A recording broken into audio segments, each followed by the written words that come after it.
ተመልካቾቻችን ይሄ በውስጥ የምናየው ደግሞ የቤተ መድኃኒዓለም የውስጠኛው ክፍል ነው። ባለፈው በውስጥ 34 ኮለን በውጭ 72 ኮለን አለው ብለን ነበር እና ባለፈው ዝግ ስለነበረ መቅረጽ አልቻልንም።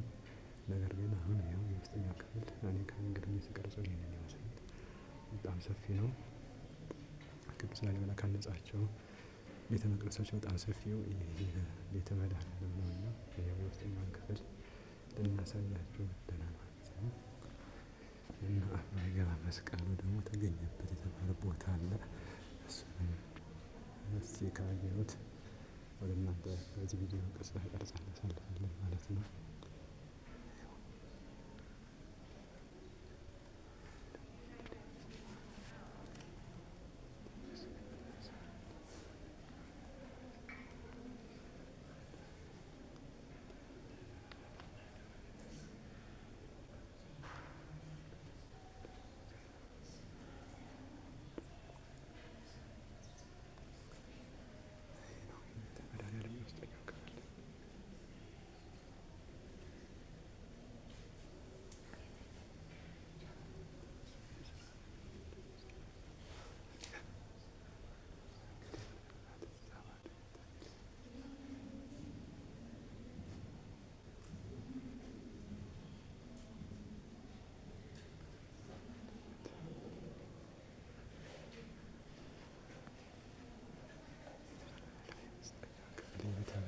የውስጠኛው ክፍል ይህንን ይመስላል።